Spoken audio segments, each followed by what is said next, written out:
마음속에 있던 소원이란 제목인데요. 보면 요한복음 말씀은 제가 지금까지 적어도 뭐 100번 이상, 뭐 많게는 200번까지 읽지 않았을까 그리 싶습니다. 뭐 또 설교를 준비할 때마다 적어도 5번에서 10번씩은 또 읽게 되어지고, 그냥 성경을 읽으면서도 계속해서 읽고, 올해만 해도 벌써 이제 삼독제를 들어가고 있기 때문에 쭉 읽으면서 그동안 이렇게 한 100번 이상 보고 200번 가까이 읽으면서도 미처 들어오지 않았던 부분이 들어왔습니다. 그전에는 이 여인이 뭐 5번째 이혼을 하고 6번째 남자하고 살고 있었고, 예수님을 만남을 통해서 회복이 되었고 전도자가 되었다, 이런 부분만 생각했는데, 왜 예수님께서 이 여인을 찾아가셨을까? 도대체 이 여인의 가치는 어디 있었기에 예수님께서 사마리아론 지역에까지 가셔서 이 여인을 만나 주셨을까에 대한 부분에 대해서는 미처 묵상하지 못했습니다.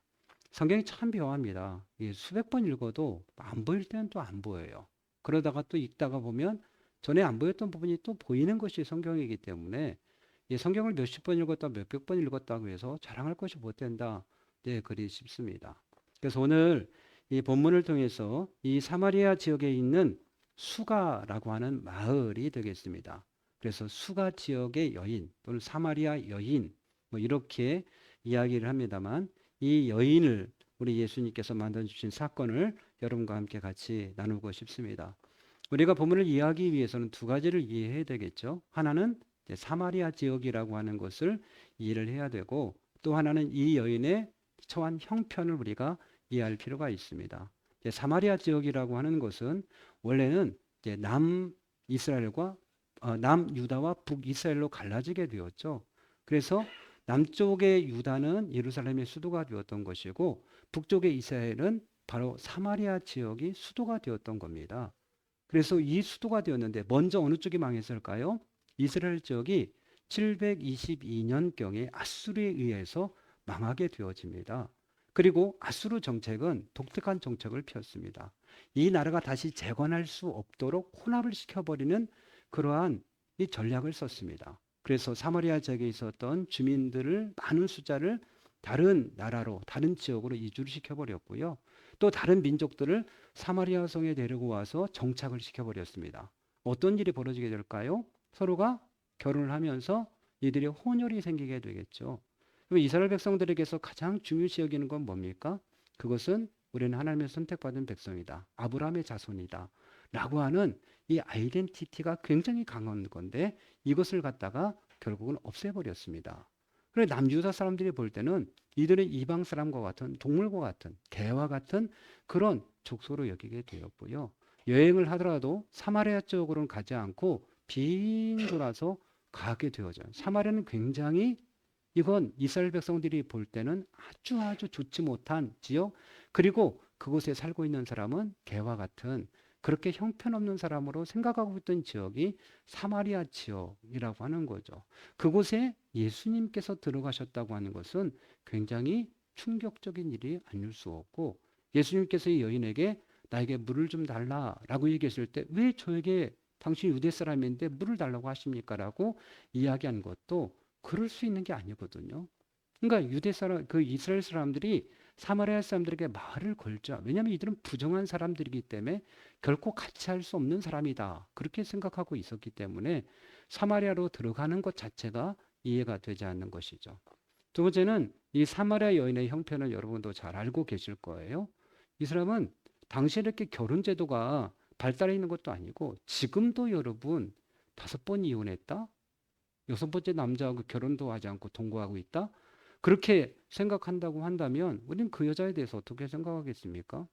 결코 좋은 말이 나올 수 없겠죠. 당시에는 더 말할 필요도 없는 거죠. 그럼 그 이 여인에 대한 평판, 이 여인의 그 지역에서의 어떤 그 관계를 놓고 본다면 모든 게 다 깨어졌다, 그렇게 얘기할 수밖에 없어요.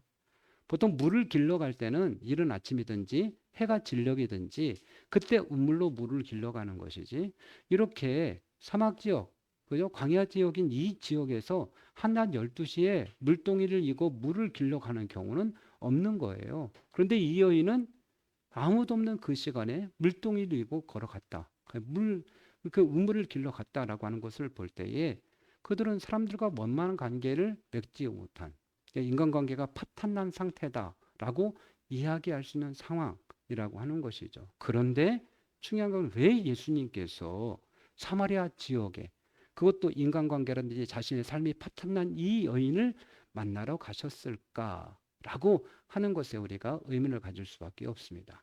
그것은 예수님과 사마리아 여인과의 대화를 통해서 우리가 힌트를 얻을 수 있어요. 이 여인이 비록 자신의 삶은 망가졌지만 그럼에도 불구하고 이 여인의 마음 가운데에는 소망이 있었다고 하는 거죠. 그 소망은 두 가지였어요. 하나는 그는 메시아를 기다리고 있었던 것이고, 또 하나는 어디서 진정한 예배를 드릴 수 있을 것인가에 대한 예배에 대한 사모함이 이 여인 속에는 있었다라고 하는 것이죠. 여러분은 만약에 예수님을 만나게 되어지면 여러분 예수님 앞에 무엇을 질문할 것 같습니까? 여러분의 소원을 뭐라고 말씀드릴 것 같습니까? 근데 이 여인은 메시아를 만나고 난 다음에 명확하게 이야기를 하는 것을 보게 되어져요. 하나는 이 여인이 자신의 소원, 메시아를 기다리는 마음을 이야기하죠. 25절에 이렇게 얘기해요. 여자가 예수께 말하였다. 나는 그리스도라고 하는 메시아가 오실 것을 압니다. 그가 오시면 우리에게 모든 것을 알려주실 것입니다. 라고 이야기해요. 나는 그분 메시아가 올 것을 알고 있습니다. 라는 거죠. 사람은 보통 절망적인 상황이나 자기 생활을 이렇게 망가져 버리면 아이고 있긴 뭐가 있어. 뭐 변화가 무슨 변화가 무슨 메시아가 있어. 어떤 뭐 그게 있긴 뭐가 있겠어. 이렇게 반응하지. 이 여자처럼 이렇게 자기 삶이 다 망가진 상태에서도 나는 그분 메시아가 올 것을 압니다라고 고백하지를 못해요. 이건 굉장한 믿음입니다. 여러분 건강이 어느 정도 그래도 남아 있을 때 저는 다시 건강을 되찾을 수 있습니다. 이런 고백이 나오는 것이지 완전히 다 끝난 상태에서 소망을 말하기는 쉽지 않거든요. 이 여인의 상태는 지금 완전히 망가진 삶의 상태인데도 불구하고 나는 메시아가 올 것을 압니다. 그가 오시면 모든 것을 내게 가르쳐 줄 거라는 걸 저는 알고 있습니다라고 하는 아직도 그 마음 가운데 메시아에 대한 소망을 가지고 있는 것을 보게 되어져요. 참 놀라운 일이 아닐 수 없어요. 아니 자기 삶이 이렇게 망가졌는데 불구하고 어떻게 메시아 사상을 가지고 있었을까? 그것이 바로 주님을 사마리아 지역까지 끌어당기는 힘이 있었다. 힘이다. 라고 그렇게 얘기할 수 있어요. 뿐만 아닙니다. 이 여인과 예수님과 대화 가운데서 예수님께서 이 여인의 허물을 벗겨버리시죠. 남편을 데려와라. 전 남편이 없습니다. 그래, 너 남편 없어. 지금 살고 있는 남편도 네 남편 아니야. 이렇게 얘기해 버리죠. 그랬을 때 이 여인이 하는 말이 뭡니까? 그래, 너 잘났어. 이렇게 하지 않죠. 또는 뭔데 남의 수치를 드러내? 이런 말을 하지 않아요. 바로 하는 말이 뭐죠? 우린 이곳에서 예배드리는데 저들은 그곳에서 예배드린다고 합니다. 어떤 것이 맞습니까? 사마리아 사람들은 어디서 예배드렸냐면 여로보암이 그가 두 곳에다 산당을 세웠습니다. 그리고 그곳에 예배드리게 했는데 그곳 중에 하나가 그리심산이에요. 여러분 구약에 보면 축복과 저주를 외쳤던 산이 있죠. 축복을 외쳤던 산은 그리심산, 그리고 저주를 외친 산은 에발산이에요. 그러니까 그리심산에다가 성전을 세우고 그곳에서 예배하게 그게 성전이라고 그들은 가르쳐 왔거든요. 그러니까 지금도 사마리아 사람들은 어디서 제사해요? 그리심산에서 제사하고 있는 거예요. 근데 이쪽에 이스라엘 사람들, 유대 사람들은 어디서 지금 제사하고 있는 거예요? 예루살렘에서 제사하고 있는 거예요. 그러니까 뭐가 맞냐? 어디서 예배해야 맞습니까? 라고 지금 묻는 거. 왜 이 여인에게 이게 중요했을까요? 아니, 물을 게 그렇게 없나? 아니, 지금 이 여인은 자기의 삶이 완전히 바닥났고 망가진 상태에서 왜 어디서 예배를 해야 맞는 거냐고 묻고 있는 걸까요? 참이 놀랍지 않을 수 없어요. 이 여인은 지금 어디서 제대로 된 예배를 드릴 수 있는 것인가? 어디서 예배 드릴 때 하나님께서 예배를 받으실 수 있을 것인가에 대한 관심이 있었던 거예요. 그렇기 때문에 진정한 예언자, 선지자를 만났을 때 네가 질문하는 거예요. 어디서 예배를 드려야 맞습니까? 우리는 이곳에 드리고 저들은 그곳에 드리는데 뭐가 맞습니까? 이렇게 질문을 던지고 있는 거예요. 그 마음 가운데 진실로 하나님 앞에 제대로 된 예배를 드리고 싶다라고 하는 소망이 그의 속에 가득 있었다라고 하는 거예요. 우리는 여기에서 야, 이럴 수도 있구나. 그리 싶어요. 우리가 꽃이 피는 것을 볼 때에 꽃이 항상 이게 아름답고 예쁜 동산에서만 피는 것이 아니라 때로 꽃은 똥덩이 위에서도 거름더미 위에서도 꽃을 피는 것을 보게 되어져요. 아니 그 아름다운 꽃이 어떻게 그 거름더미 위에서 꽃을 피울까? 이 더럽고 냄새나는 것을 어떻게 꽃을 피울까 싶지만 그러나 똥덩이 위에서도 거름덩이 위에서도 꽃이 피는 것처럼 이 여인의 삶은 완전히 망가진 삶이었지만 그럼에도 불구하고 그곳에서도 메시아를 기다리고 이곳에서도 어떻게 하면 제대로 된 하나님이 받을 수 있는 예배를 드릴 수 있을까에 대한 궁금증이 그의 열망 가운데 있었던 거예요. 그렇기 때문에 예수님께서 그 열망을 보시고 그 여인을 찾아오셨다라고 하는 사실이죠. 우리 예수님께서 그 전에 뭐 사마리아 여인을 만난 적이 있습니까? 본 적이 있습니까? 그렇지 않지만 하나님의 그분께서는 벌써 아셨던 거죠. 아, 사마리아 지역에 자신의 삶은 완전히 망가졌지만 그럼에도 불구하고 나를 기다리고 나를 소망하고 그리고 제대로 된 예배를 사모하는 사람이 있구나라고 하는 사실을 아시고 그 사마리아 지역에 가서 한여름 그 뜨거운 누구도 움직이지 않는 그 시간에 예수님께서 우물가에서 그 여인을 기다리고 있으셨다라고 하는 사실이죠. 우리의 삶 가운데도 역시 마찬가지예요. 우리가 마지막까지 간직해야 될 건 뭘까요? 이 소망이 있죠. 우리가 몸은 점점 식어간다 할지라도 그럼에도 불구하고 우리가 마지막까지 식지 말아야 될 것은 우리 가슴에 있는 이 열정, 하나님이 주신 소망, 다른 말로 사명, 이것은 우리가 간직하고 있어야 된다라고 하는 사실이죠. 하나님께 사람을 보실 때 무엇을 보시느냐라고 얘기할 때 하나님은 중심을 보신다. 그렇게 말씀하셨습니다. 하나님께서 사울을 어여삐 여기셔서 왕으로 삼았습니다. 그러나 그의 중심이 흐트러지게 되었죠. 왕이 되기 전에 그는 겸손한 사람이었어요. 효자였어요. 그는 사람들을 배려할 줄 아는 사람이었어요. 그런데 왕이 되고 난 다음에 그는 아나무인 독불장군이 되어버리고 말았어요. 사람이 이게 높은 자리에 올라서 보면 또 돈을 벌어 보면 그 사람이 어떤 사람인지 됨됨이가 드러나게 되어져 있는데 사울은 그가 평민으로 있을 때와 왕으로 있을 때는 완전히 180도 그의 완전히 변해버렸어요. 그래서 하나님께서 그를 버리시고 이새의 아들 가운데 왕을 세우려고 하셨죠. 그래서 사무엘을 이새의 집에 보내셨어요. 그리고 사무엘의 처음에 딱 첫째 아들 엘리압을 보니까 심중에 왕감이다. 이렇게 여겼다고 되어 있어. 이건 왕감이다. 이렇게 생각해서 그에게 기름을 부으려고 할 때에 하나님께서 그에게 뭐라고 말씀하셨죠? 너는 그의 준수한 겉모습과 큰 키만을 보아서는 안 된다. 그는 내가 세운 사람이 아니다. 나는 사람을 판단하는 것처럼 그렇게 판단하지 않는다. 사람은 겉모습만을 따라 판단하지만 나는 중심을 본다. 이렇게 말씀을 하셨어요. 사람들이 겉모습을 판단할 때 사마리아 여인은 망가진 인생이었어요. 회복 불가능한 인생이었어요. 여러분 어떻게 5명과 결혼하고 헤어질 수 있는지 어떻게 6번째 남자와 살 수 있는지 도저히 이해할 수 없는 상황. 도저히 누가 그가 다시 새롭게 소망을 가지고 살 것이라고 생각이나 했겠습니까? 그런데 하나님 그 중심을 보고 계셨던 거예요. 그 중심에 여전히 메시아를 기다리고 여전히 제대로 된 예배를 사모하고 제대로 된 하나님 앞에 연락되어지는 온전한 예배를 드리고 싶다고 하는 그 마음을 보시고 예수님이 찾아가셔서 내가 바로 그다. 네가 기다리는 메시아 그가 바로 나다. 라고 말씀하시고 그가 그처럼 풀어지지 않았던 예배에 대한 갈망. 어디서 예배 드려야 됩니까? 이쪽 저쪽도 아니고 그냥 하나님 앞에 참으로 예배할 때가 온다. 장소가 중요하지 않다. 하나님은 영이시다. 예배한 자가 신령과 진리로 예배할 때가 온다. 이렇게 말씀하시며 그의 갈증의 문제를 풀어줘 버리셨어요. 이 여인이 그곳에서 새로운 소망을 발견했고 마을로 뛰쳐가서 내가 그를 만났다라고 하며 고백하게 되어지고 예수님을 초청해서 마을 사람들이 다 예수를 믿는 이런 역사들이 일어나게 되어지는 것이죠. 여러분 엘리압은 겉으로 볼 때에 키도 크고 굉장한 사람이었어요. 정말 왕감처럼 보였어요. 흠잡을 데가 없었어요. 그러나 하나님께서 그의 중심을 봤을 때는 아니었다라고 하는 거죠. 우리가 종종 속는 게 뭡니까? 겉모습을 보고 속는 거죠. 왜 사기를 당합니까? 겉모습을 보고 속는 것이죠. 하나님은 무엇을 보십니까? 사람은 중심을 보신다. 그렇게 말씀하셨어요. 하나님께서 다윗을 볼 때 이렇게 말씀하셨습니다. 내가 이새의 아들 다윗을 만나니 내 마음에 합한 사람이다. 내가 내 뜻을 이루게 하리라 말씀하셨어요. 내 마음에 합한 사람. 왜 그러죠? 외모가 그렇습니까? 그렇지 않죠. 그의 중심이 분명했던 사람이죠. 하나님의 중심을 볼 때에 마음에 든다.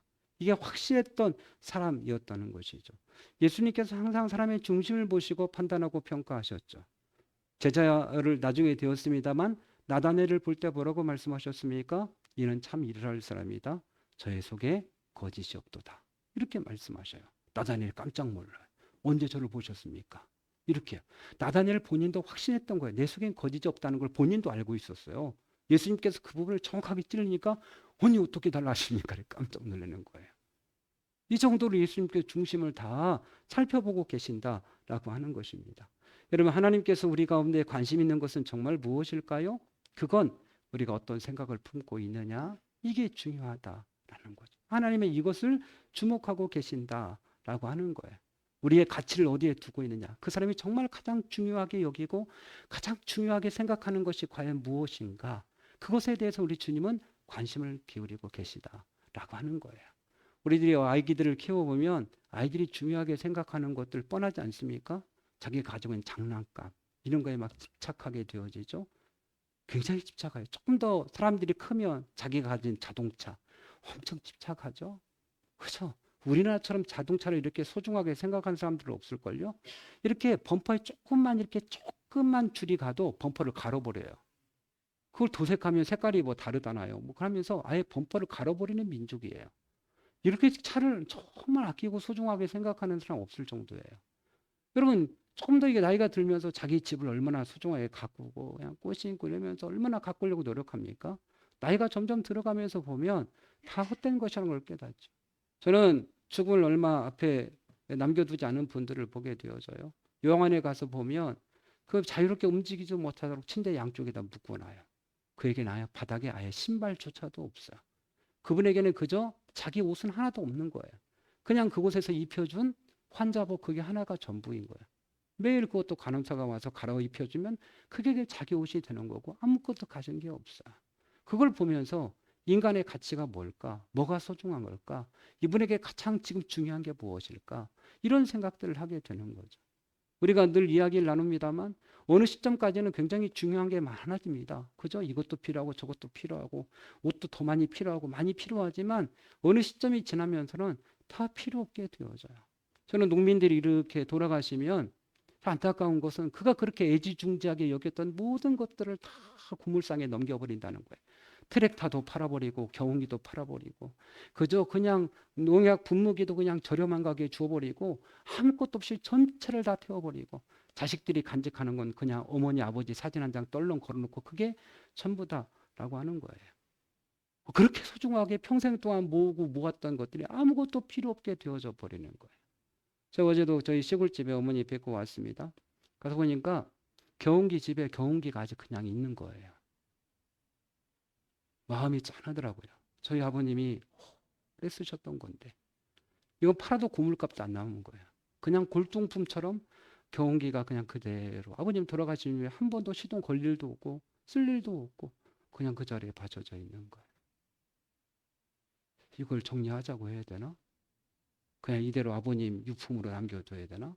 그런 생각이 드는 거예요. 굉장히 소중하게 생각했거든요. 트랙터는 저희 동네에 한 대밖에 없고 그 많은 농사를 짓는데도 다들 경운기 갖고 하고 그랬거든요. 근데 나이가 먹고 보면 그게 귀중하게 생각했던 것들이 별로 귀중하게 느껴지지가 않아요. 참된 가치 있는 것이 뭘까? 정말 중요한 게 뭘까? 하나님께서는 이 사람이 정말 중요하게 여기시는 것이 뭘까? 그거에 대해서 우리 주님이 관심을 갖고 보신다라고 하는 거죠. 우리가 죽은 다음에도 영원히 변하지 않는 것, 하나님이 기억하실 만한 것, 그게 바로 뭘까? 이 여인에게는 메시아를 기다리는 신앙이었고 이 여인에게는 예배에 대한 마음이었다라고 하는 것이죠. 사람이 젊을 때는 뭔가 계획이 있고 하면 그럴싸해 보이는데 참 우둔한 것이 인간이에요. 부자가 농사를 지어서 막 풍년이 되었고 야 이제 먹고 즐기자. 이제는 됐다라고 했을 때 오늘 밤 네 영혼을 취하면 이것이 네가 누것이 되겠느냐. 주님 말씀하셨잖아요. 그게 인생이라고 하는 것이죠. 제가 그동안 많은 사람들을 기억하고 있지 않습니까? 그 가운데 잊을 수 없는 여러 명의 친구들이 있어요. 그 가운데 하나는 정식이가 고등학교 때 데려왔던 이 제철이라는 친구를 잊을 수가 없어요. 우리가 영채풀실에 있을 때, 3층에 있을 때 제가 커튼을 정리하고 있을 때 그 친구가 왔어요. 이상하게 그 친구에게 복음을 전하고 싶었어요. 그래서 이 친구에게 이야기를 했어요. 얼굴은 별로 똘똘해 보이지 않고 그냥 그런 친구였어요. 부강당했던 친구. 그러니까 이 친구들이 이상하게 그날 따라서 제가 말을 걸고 싶어서 이야기를 걸었어요. 너는 고등학교 졸업하고 뭐 하고 싶니? 그랬더니 대학교를 자동차학과 가고 싶대요. 멋있잖아요. 그래서 제가 그 다음에는 졸업하고 난 다음에 자동차 공업사를 들어가고 싶대요. 네, 그래서 그 다음에는 돈을 열심히 벌어서 자기도 자동차 공업사를 세우고 싶대요. 그리고 그 다음에 나이 들면 그 다음에는 조금 생각하더니 여행을 다닐 거예요. 내가 그래서 그 다음에 뭐 할 건데 아무 말도 못해. 그 다음에 죽으면 끝이 아니야. 예수 믿어야 돼. 그 아이가 결단을 못했어요. 그 이후로 한 번인가 두 번인가 더 방문을 했어요. 그리고 몇 년의 시간이 흘러가고 그 아이가 죽었다는 소식을 들었어요. 누가 여러분 20대 초반에 죽을 거라고 상상을 했겠습니까? 그 아이는 나름대로 계획이 있던 애예요. 나름대로 세상적인 관점에 보면 자기의 인생 플랜이 정확했던 아이예요. 그러나 그 아이가 갖지 못했던 건 뭐죠? 영원한 가치, 영원한 생명. 나는 이렇게 살 거야. 그러나 하나님이 도와주셔야 돼. 라고 하는 나에게 하나님이 최고야. 그리고 하나님이 결국 원하시면 난 이것을 이루게 하실 거야 라는 소망을 가지고 있었다면 그는 마지막 비참하게 그렇게 가지 않았을 거예요. 그에게 이 마지막 중요한 가치가 없기 때문에 인생의 위기가 왔을 때 흔들렸고 스스로 비참한 결말을 맺을 수밖에 없었어요. 우리 가운데도 역시 마찬가지예요. 여러분 세상에 있는 모든 것들이 다 흔들려도 선장에게서는 가장 중요한 건 뭐죠? 나침판이 가장 중요하죠. 나침판이 흔들리면 안 돼요. 나침판이 그때마다 가리키는 것이 막 바뀌어버리고 한다고 한다면 배는 파산하고 말 거예요. 우리에게서 가장 중요한 건 뭐죠? 하나님을 섬기는 신앙. 내가 마지막까지 붙잡고 가야 될 나의 사명. 이것이 가장 소중하고 가치가 있다라고 하는 거예요. 우리에게 가장 소중한 이 주님을 붙잡고 가는 게 가장 소중한 거죠. 그게 뭐죠? 하나님이 나를 왜 부르셨는가? 이거죠. 하나님 나를 뭐하라고 부르셨는가? 이 여인에게 있어서는 메시아와 예배였지만 각각의 사람들에게 부르심의 것들이 좀 달라요. 하나님 나에게 가장 소중해. 그저 하나님 나의 모든 거야. 그런 하나님께 내가 이 하나님을 나를 이 소중한 그분께서 나를 부르신 목적이 있는 거예요. 어떤 분들은 그것이 예배일 수 있고 어떤 분들은 그것이 나는 평생 동안 하나님 나에게 새벽 예배로 부르셨어 라고 고백하는 분도 봤어요. 자신은 25년 동안 한 번도 새벽 예배를 빠지지 않았다고. 왜냐하면 하나님이 나에게 새벽 예배하라고 지키라고 보내주셨다는 사명을 알고 지키는 분도 봤어요. 어떤 분들은 그건 그 사람의 아집이라고 한 번은 빠지게 만들어줘야 겸손해진다고 이렇게 얘기하는데 강제로라도 빼야 된다고 이렇게 얘기하는데 무식해서 하는 소리예요. 그는 그게 생명인 거야. 나는 평생 동안 새벽을 지켜야 된다는 사명을 하나님께서 주신 거예요. 어떤 사람에게 나는 교사로서 평생 동안 하나님이 부르셨다. 그게 그 사람에게 최고의 가치. 하나님의 일을 위해서 아이들을 키우는 것이 나에게 최고의 가치라고 하는 사명을 그에게 주신 거예요. 그걸 붙잡고 가는 거예요. 저는 신명수 권사님 돌아가셨습니다만 제가 가끔 새벽에 차량 운행 해드리지 않았습니까? 근데 하루는 그 위에서부터 이렇게 봉고차를 몰고 내려오는데 저기 얘기하는 거예요. 목사님, 저는 하나님이 평생 재정부 하라고 했어요. 저는 그때 그분을 잘 모르고 그때 그래서 이런 끔찍할 수가 이런 생각했죠. 평생 재정부를 하라고? 이런 생각을 하고 넘어갔어요. 근데 그분이 나중에 일을 처리하는 걸 보면서 깨달았죠. 아, 이분이 정말 하나님 앞에 받은 거구나. 그분은 어렵고 힘들 때마다 본인의 것을 기꺼이 털어서 하나님의 일을 감당했어요. 저희가 리모델링 한 상태로 지금 그대로 가고 있는 거잖아요. 그때 있었던 큰 강대상 다 치우고 강대상을 바꿀 만한 여력이 안 됐어요. 그때 그분이 바꿨던 건 요거예요. 이게 위로 올라왔고 지금 뒤에는 의자 2개인데 하나는 저희가 치웠고 하나 의자 2개하고 요거 그분이 바꾸셨어요. 그러면 저에게 얘기했어요. 자식들에게 얘기하지 마세요. 그때 한갑을 막 지날 때였는데 자녀들이 회갑 때 쓰라고 어머니에게 꼭 필요한 거 쓰라고 주신 거 그거 살짝 털어서 교회 강대상하고 만드셨어요. 재정부가 한 번 정말 어려웠던 적이다. 위태로운 시절. 지금 그래도 여유가 있습니다만 당시에는 사례비가 나가고 나면은 항상 100만 원 밑으로 떨어져 있어요. 30만 원까지 막 간 적이 있어요. 위태했던 적이 많아요. 근데 그때는 정말 위험할 때가 있었어요. 그때 본인이 정말 필요할 때 쓰려고 적금 들어놨던 500만 원을 타셨어요. 그리고 아무한테 말씀하지 마세요 라고 부으셨어요. 그 이후로 한 번도 말한 적이 없어요. 전에도 없고 그 이후에도 없어요. 그렇게 어려움의 순간들을 이번은 본인은 그거라고 생각했던 거예요. 교회 재정은 본인이 책임진다. 하나님이 주셨다. 그 사명을 가시기까지 우리 교회를 떠나시기까지 그거 감당하시다 가셨어요. 나중에 지나서 한 거죠. 떠나고 난 다음에도 그분은 그것을 잊지 않으셨어요. 저희가 정말 어렵고 제가 힘들 때 농협에 나오라고 해서 봉투 하나를 내밀으셨어요. 여러분 알다시피 1,000만 원 그때 저에게 주셨어요. 그 이후에도 여러 번 그 적지 않은 액수들을 내놓으셨어요. 그러니까 그 마음 가운데 늘 부담이 있던 거예요. 이 시골교회를 본인이 하나님에 맡겨주셨고 책임져라고 하셨다라고 하는 그 늘 부담감이 그에게 있으셨어요. 마지막 유언도 본인의 퇴직금 교회를 위해 바쳐라. 그래가지고 세 개 교회에 나눴어요. 퇴직금 1,500만 원인데 그 가운데 500만 원을 퇴직금을 저희 교회에 드렸어요. 자녀들이 와가지고 어머니 유지잖아요. 교회가 세 개잖아요. 본인이 출석했던 딸 교회, 장남인 아들 교회, 그리고 우리 교회. 그러니까 3분의 1씩 나눠서 500만 원을 저희 교회에 하나님 앞에 드리고 마지막도 그렇게 마무리를 하셨어요. 왜냐? 하나님께서 본인에게 이 교회에 대한 재정을 감당하라고 하는 감동을 그에게 주셨던 것이죠. 그분 그것을 끝까지 완성 죽음 이후에도 그것을 감당하셨던 것을 보게 되어지죠.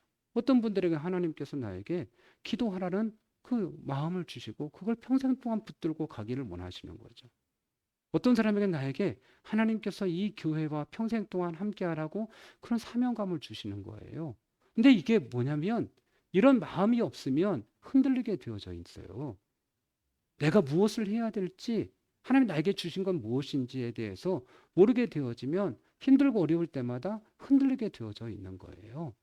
그래서 하나님께서 항상 부르실 때는 내가 뭐가 중요한지를 그냥 느껴지게 돼 있어요. 내가 신앙생활 하면서 하나님 앞에 부름 받았는데 내가 가장 가치 있게 두어야 될 것이 무엇인지를 하나님께서 깨우쳐 주시는 거예요. 우리 교회를 하나님께서 부르시고 저를 부르시고 세운 가치는 뭐죠? 3대 가치 하나님께 세워주셨어요. 성도들의 필요를 채우고 세상과 다리를 놓고 교회를 세우는 교회로 하나님께서 그렇게 가라고 세우셨어요. 하나님께서 저희가 가장 큰 가치 무엇인지 아시죠? 하나님 저에게 이 교회를 사랑하라고 주신 거예요. 그리고 네가 은퇴할 때까지 이 교회다 라고 말씀을 하신 거예요. 그렇기 때문에 갈등 없이 가고 있는 거예요. 만약에 하나님이 저에게 그런 말씀을 하지 않으셨다고 한다면 저는 벌써 12번도 그만뒀을 거예요. 와서 얼마 안 돼서 교회 구하러 다니고 했던 소문이 다 났고 권사님 불러서 저한테도 살짝 물어보고 했는데 제가 무슨 말씀이세요? 그랬더니 목사님 다 알아요. 뭘 하셔요? 그랬더니 다 알아요. 그래서 제가 더 이상 말 안 했어요. 다 알고 계시구나. 소문은 다 나는 거잖아요. 그죠? 그 아들도 목사고 하니까 돌아서 야 팔봉교회 목사 지금 교회 다른 데 선보러 다니는 소문이 다 났던 거잖아요. 그 하나님께서 우리를 부르셨을 때 가장 가치 있고 소중하게 여기시는 걸 우리 가슴에 심어주는 거예요. 이것은 감당하리라. 이런 마음 주시고 그걸 지키게 하시고 그 중심을 보시고 하나님이 축복하시고 인도하시는 거예요. 마지막까지 이게 흔들리면 안 되는 거예요. 이게 흔들리는 순간 우리의 신앙 자체가 막 혼란을 겪고 흔들리게 되어져 있어요. 여러분은 어떤 소망을 주셨죠? 우리 박성길 성도님에게는 계속해서 모든 교회의 쌀은 본인이 되겠다. 이런 소망을 주셨어요. 그래서 지금까지 이런 소망을 여러분 이게 쉬운 소망은 아니거든요. 교회에서 가장 어려운 건 뭐냐면 예전에는 성미를 다 걷지 않습니까? 식사할 때마다 숟가락으로 그죠? 나 뭐 이렇게 가지고 가족 숫자대로 숟가락으로 쌀을 펐단 말이에요. 식사할 때마다 그렇게 해가지고 이제 하얀 봉지에다 갖고 와가지고 뒤에다 쏟았어요. 근데 이게 뭐냐면 쌀마다 상태가 다 다른 거예요. 쌀 크기도 다르고 마르기도 다르고 그죠? 어떤 건 건조돼 있고 어떤 건 바르지고 어떤 건 오래됐고 그러니까 밥을 하면 제각기인 거예요 이게. 아니 뭐 물량을 맞춰도 제대로 맞추기도 어렵고 밥맛도 이게 야리꾸리한 거예요. 쌀은 일정해. 말랐으면 마른 대로 그죠? 일정해야 되는 거예요 이게. 크기도 일정해야 되고 그러니까 이게 교회에서 하는 밥들은 이상한 거예요. 여러분이 교회에서 하는 밥은 일정한 이유는 하나님이 우리 박순길님에게 교회 쌀은 네가 이 마음을 농사 짓는 한도 내에서 끝까지 아니 지킨다. 뭐 하나님이 참 각각의 사람들에게 소중한 마음들을 이런 거룩한 마음들을 주셔서 하나님의 길을 유지하시고 그것을 통해서 하나님께서 그 중심을 보시고 축복하시고 이끌어 가시는 것을 보게 되어져요. 우리는 시편을 통해서도 여러 번 다윗의 고백이 있어요. 시편 39편 7절 주여 이제 내가 무엇을 바라리요 나의 소망은 주께 있나이다. 전 더 이상 바라는 거 없어요. 전 주님밖에 없어요. 이런 소망이 그 속에 있던 거예요. 오직 주님 다윗은 이것밖에 없어요. 그렇기 때문에 마음이 합한지. 시편 73편 25절에도 내가 주님과 함께하니 하늘에 가더라도 내게 주님밖에 누가 더 있겠습니까? 땅에서라도 내가 무엇을 더 바라겠습니까? 그 주님이 함께하기 때문에 내가 더 바랄 거 없어요. 그게 그의 소망이었어요. 그게 전부였어요. 주님 저와 함께 하시는 것이 전부입니다. 이게 소망이었어요. 우리가 이 가치를 갖고 있으면 병이 들건 가난해지건 상관이 없어요. 주와 함께라면 병들어도 좋아. 주와 함께라면 가난해도 좋아. 왜? 참된 간절함이, 참된 부요함이 내 속에 있기 때문에. 결국은 하나님이 그 중심을 보시고 회복하시고 일하시는 걸 보게 되어져요. 하나님은 중심을 살피신다라고 하는 거. 우리 예수님도 누가복음 12장 49절에 내가 불을 땅에 던지러 왔노니 이 불이 이미 붙었으면 내가 무엇을 더 원하리요. 그렇게 돼 있어요. 예수님의 마지막 소망은 뭐죠? 이 땅에 불을 던지러 왔다는 거예요. 불 붙었으면 난 더 이상 아무 소망이 없다는 거예요. 그분이 가진 거룩한 소망은 불을 던지는 것이었어요. 복음의 불을 이 땅에 던지는 것. 그렇다고 한다면 우리 속에 있는 불은 뭔가? 하나님이 우리 중심을 보시고 살피고자 하시는 것은 뭔가? 이것도 길까? 예, 그것도 켜요. 하나님의 그거 평생 동안 키우기를 원하시는 거예요. 그 일을 살리기를 원하시는 거예요. 항상 하나님께 그 일을 통해서 놀라운 일들을 하나님께 해 나가시는 거예요. 결혼을 맺고자 합니다. 여러분, 사마리아 지역 그냥 누구나 쉽게 들어갈 수 있는 지역도 아니고요. 당시 여자에게 말을 거는 것도 쉽지도 않고요. 이렇게 사람들로부터 이제 버림받은 여자에게 다가가는 것도 쉽지 않아요. 그럼에도 예수님께서 사마리아에 지나가셔서 이 여인을 기다리시고 이 여인의 그 답답함과 인생의 문제를 풀어버리신 이유는 이 여인 속에 있었던 이 갈망과 열망, 예배에 대한 열망, 메시아를 기다리는 그 소망의 마음. 그 중심을 예수님 그걸 귀하게 보신 거예요. 우리 주님께서 우리 귀하게 여기실 이유가 뭐예요? 키 때문에, 차 때문에, 뭐 아파트 때문에, 직장 때문에, 학벌 때문에 그걸 귀하게 여기셔요? 그렇지 않아요. 우리를 귀하게 여기시면 내 속에 하나의 불을 보시는 거예요. 네가 이걸 소중하게 생각하는구나. 내가 너에게 준 거 끝까지 지키고 있구나. 이걸 귀하게 보시는 거예요. 그 여러분 마음이 가는 곳이 그게 하나님 나에게 주신 거예요. 그거 붙잡고 힘들고도 끝까지 가면 거기에 열매가 맺히게 되어져 있어요. 포기하지 마시고 힘들고 어려워도 끝까지 걸어감을 통해서 주님의 발걸음을 땡기고 주님의 축복을 땡기는 저 여러분 되시기를 축원합니다. 우리 함께 같이 찬송하시겠습니다. 찬송가 314장